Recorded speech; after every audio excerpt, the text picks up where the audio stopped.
Hey you guys, it's your girl T, and I want to talk about this story that's coming from atrocious ass Arizona. So what's going on in Arizona? Now you ask, what's going on is that back in June, there was a 17-year-old high school senior. He had went to a house party. While he was at this house party with a lot of his friends, there was a drive-by shooting, and Jaydon was shot. And while one of his female friends were trying to perform CPR on him, she had called 911, and the 911 personnel was really, really rude to her, and he ended up hanging up on her. So this story made national news back in June. A lot of folks were really outraged by the 911 operator's attitude and how he treated this young teen. I want you guys to go ahead and check out this news story real quick, and I'm gonna come back with the rest of my commentary.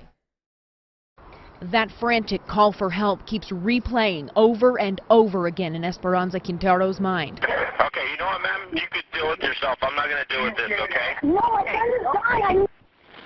Being on the phone with them, getting hung up on, that just made me even more upset. She was at this home on Nokomis Drive earlier this month when 17-year-old Jaydon Chavez-Silver was shot. The star athlete from Manzano High School, a victim of a drive-by shooting. Esperanza immediately jumped in to help. I had to stop his bleeding. I had to do CPR to keep him breathing and alive. She also dialed 911. On the other end was Albuquerque Fire Department dispatcher Matthew Sanchez. You can hear him on the call. Is he breathing? He's barely breathing. It's part of the job to keep you calm, like in this situation. Esperanza says he never really asked what was happening, but that about 3 minutes into the call, we hear this. He's barely breathing. How many times did I tell you? Okay, you know what, ma'am? You could deal with yourself. I'm not going to deal with this, okay? No, my friend is dying. He just hangs up. And I'm talking to the operator. He just hung up on me. He just hung up on me. And she says, I know, I'm trying to get someone else on the line for you. By then, she says, she dropped her phone and police got to the house. Now she wonders what would have happened if he didn't hang up. If he would have made it or not.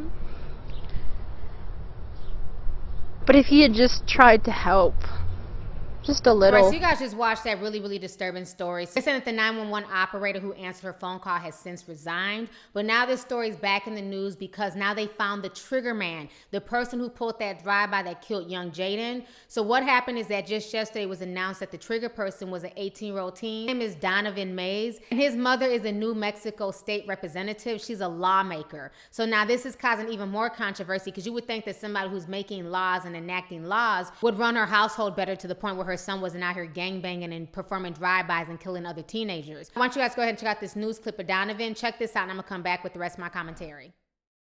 Donovan Maez is the 18-year-old son of State Representative Stephanie Maez. Tonight, he's charged with the murder of what police are calling a savage killing. This guy's 18 years old and he committed a homicide and he's calling himself a savage on social media. I mean, that's his background. Police tabbed Maez as the trigger man in a drive-by shooting at this northeast Albuquerque home in June. Jaydon Chavez-Silver was at the home for a party when police say Maez drove by and fired shots into the house, killing Jaydon. Police believe the shooting may have been over a drug debt or retaliation from a fight with someone else. Officers do not believe Jaydon was the intended target. He probably didn't know the history of that house, the history of the individuals, and he literally in the wrong place at the wrong time. But even before Maez turned 18, he had a criminal record. This is his juvenile detention center mugshot. Authorities booked him into the facility in 2013, charged with criminal damage to property. Court records obtained by Action 7 News show Maez was charged with residential burglary and conspiracy to commit burglary on June 7th of this year.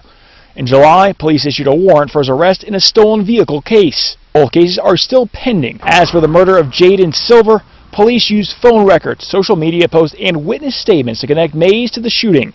And police say more arrests could be coming. All right, so you guys just watched the news clip, and this whole situation is just really, really sad. While I'm not blaming the mother, who's the state representative, for what her son did, but it also makes me question, how he was raised and what was going on in that household. They're also saying that she's running for office in 2016, and I think instead of running for office, she should have been focused more on her household, because it makes no sense that this young man who's coming from a good household, well-to-do, a wealthy household, would even be involved in some bullshit like this.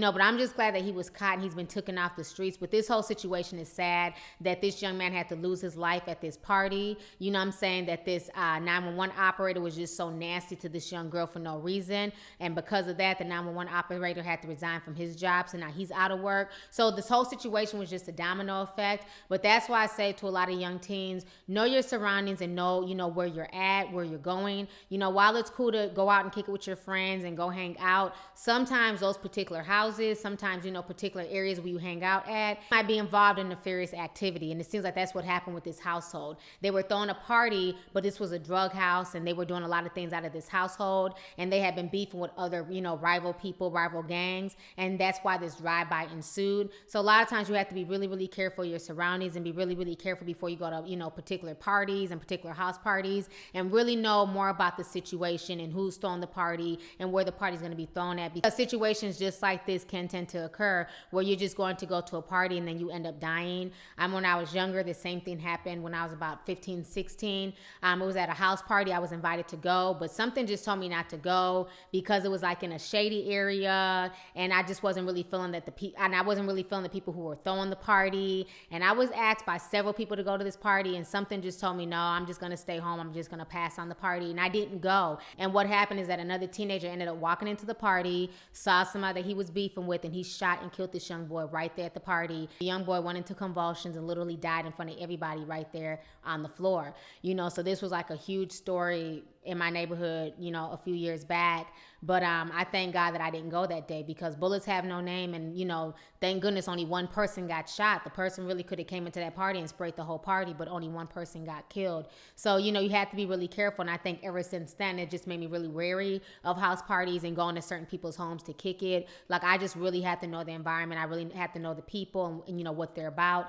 Not saying that things like that can't happen anywhere, but again, it just makes more sense to not involve yourself in certain situations in certain people's homes. If you know that this is like a drug area, or if you know that these are people who run the risk of having drama with other people, or who are not going to have security at their house, who are not going to have police officers present, or, security guards present. So I just think as teenagers and as young people, you just want to be mindful of your surroundings and where you choose to go. But this whole situation is just really, really sad. And I just hope that, and I just hope that Jaydon's mother finds some type of solace in the fact that the person who was responsible for her son's death has been caught and will be brought to justice. So anyways, let's go ahead and get the discussion popping. Go ahead and leave a comment. How do you feel about this entire story? How do you feel about what the 911 operator did? And then how do you feel about the lawmaker's son being arrested and charged with this murder? So let's go ahead and get the discussion popping. Go ahead and leave a comment. All right, deuces. Hey you guys, it's your girl T, and you can show me some love by watching my previous videos. Don't forget to like, rate, comment, and share. And also don't forget to follow me on social media and check out lovelyt.com, where you can support my channel by purchasing a coffee mug or a t-shirt.